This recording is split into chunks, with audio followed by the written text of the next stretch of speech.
The Halo TV show has been something I've been, quite literally, waiting my entire life for, and I'm sure I'm not the only one who's been waiting that long for it. After over a decade of waiting, we finally have our first official trailer for the Halo TV series set for March 24th, and I want to give my thoughts on it. At a first glance, it looks promising and fun to me. I really like the art style it's going for. It feels like a blend of 343 and Bungie's art style mashed together, kind of like what Infinite is going for. I also like how this story is going to go more into depth with other wars and stories aside from the Human Covenant War. At least that's what it looks like from what I've seen so far, which is something that the games are still missing. Seriously, give us an insurrectionist game. It's enough for me to give it a chance, but I also wanted to get into the concerns some fans have with what we've seen so far, and trust me, there are quite a few of them. First, Cortana. Yeah, they kinda did her dirty here. It's not that bad. I can still look at her and identify her as Cortana. It's just weird. I'm glad they got Jen Taylor to reprise her role as the voice of Cortana. The model they use both doesn't look great and the voice doesn't really fit with it. I do hope they can make her look a little bit better before the official release, but I doubt they're gonna pull off a Sonic here, so I guess we're gonna have to wait till season 2 for a major change, assuming the show goes well. Master Chief's voice. I do understand and agree that Steve Downes is the Master Chief and no one will ever be able to replace him, but there are rumors going around that this will be a young Master Chief and that he will be showing his face every now and then, similar to The Mandalorian, and hearing Steve Downes in a 30-year-old man's body would be weird. And this wouldn't be the first time someone else voiced John. Halo Legends had a different voice actor as he was a younger version of himself there, same with Forward Unto Dawn, and considering how young Halsey looks in this shot and how young John looks in this shot, that might be the case. What I don't get is that everyone now all of a sudden hates any adaptation that did the same thing before. During the early days of the 343 era, everyone loved Halo Legends, Forward Unto Dawn, and the Halo 4 Legendary ending, but now it's a bad thing. God, it's impossible to please Halo fans. There's this lady that looks like she's on the Covenant side, which confused some people. I'm personally a fan of this twist, as the idea of humans being on the Covenant side has been in the back of my head for a while. Now I know a lot of people are like, oh, the Covenant hates humans, they're supposed to kill all of them. I'm sure that's not the case with every single alien in the Covenant. Again, the Covenant is more of a cult made up of multiple species, and I sincerely doubt every single alien there is a serial killer hungry for humans. I'm sure some of them were just drafted and, had to join the Covenant, and since the Covenant isn't just one species, it's entirely possible to have humans convert to the Covenant side, so I'm really excited to see how this will turn out. What got the most controversy as far as casting goes is the race swap with Miranda and Jacob Keyes. Personally, this doesn't bother me too much considering how changes like this have worked in other films, but I get the concerns surrounding it. However, if they can perform in this show, I think all can be forgiven. I can't really say much about how they'll perform in the show as we've only seen trailers and not actual episodes, so we'll just have to wait and see. The biggest concern, and one that has sparked controversial takes on the show, is the fact that this is non-canon, meaning this is not tied to the game's story.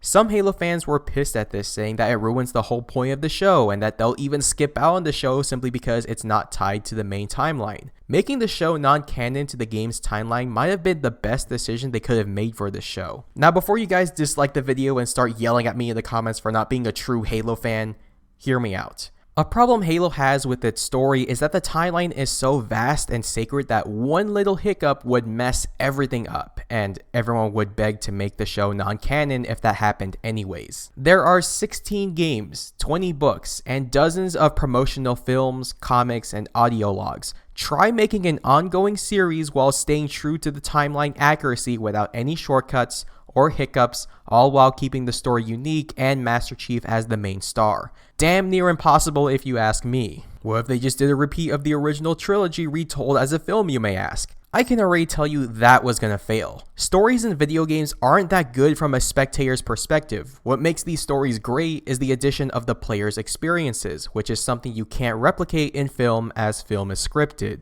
Making the show non-canon not only gives the directors and screenwriters more creative freedom, but also leaves room for error. And I know there's gonna be that one guy in every comment section that says, this doesn't make sense because in book 1, chapter 5, page 100, it says this and that, so it can't be true.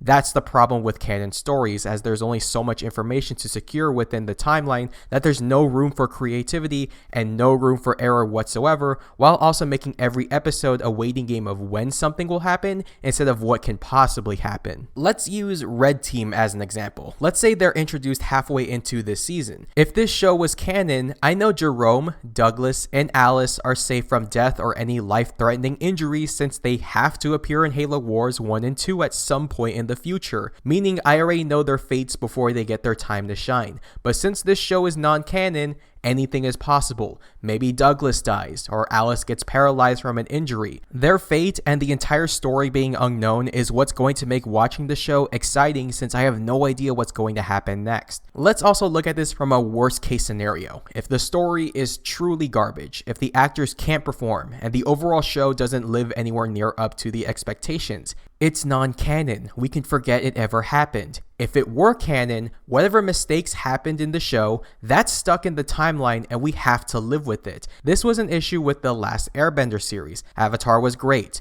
The movie was garbage, but since it's non-canon, we could forget it ever happened. However, The Legend of Korra didn't settle with fans, but since it's canon, we can't ignore that, and any other iteration that isn't a prequel has to revolve around those 4 seasons. Best case scenario, the show is fantastic. The actors' performances are Oscar-worthy, and it becomes the greatest video game adaptation of all time. Not only will we have more Halo entertainment, we could share it with our friends and family that may not play any video games but are interested in Halo, and they can watch it without needing to play or read through hundreds of hours of story. And believe me, those people exist. In my opinion, that's a win for everyone. Less risk, more reward, and we don't lose anything no matter how the show turns out. We have to remember, we're dealing with the Halo community, one of the most toxic and divided communities I have ever been involved with. Some people want new things. Some people want Halo 3 recycled over and over again. Some people believe that casual and competitive gameplay should coexist in Halo, while others think esports should burn in hell even though Halo wouldn't be here without it. You will never please this community, so you might as well pick something and just take it in the ass. We also have to remember that this show is not meant to win people over to playing Halo on Xbox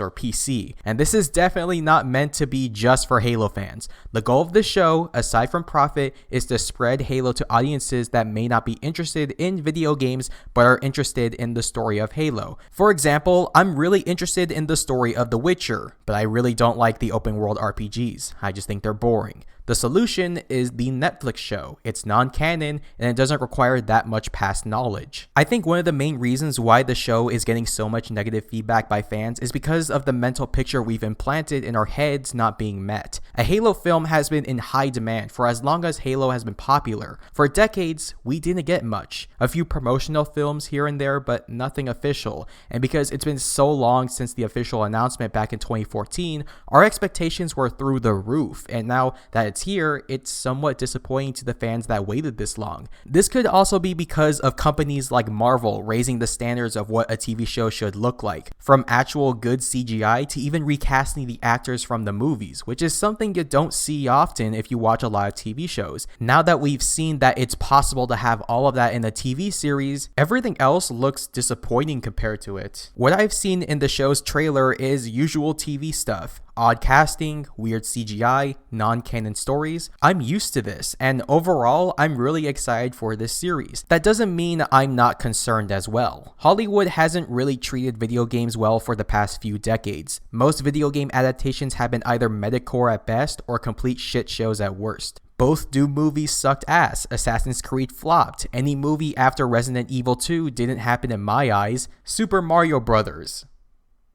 Thankfully, Hollywood has been spitting out a few good titles here and there, but a few movies doesn't make up for the decades of disappointment. We've also learned that TV shows are the best way to adapt video game stories, as it gives more time to tell the story instead of trying to cram hundreds of hours worth of story into 2. And by what we've seen so far, this show took as many precautions as they could to make a good story. So while I am excited for this show, as I've been looking forward to it for quite literally my entire life, I'm also not going to let my guard down just yet. I'm going to wait till March 24th and I'm going to start the series with an open mind. All I ask is for you guys to do the same with me. That is going to be it for today's video. What are you guys' thoughts on the Halo series? Let me know down in the comments below. I hope you enjoyed the video. Leave a like, subscribe for more content, and I will talk to you all later.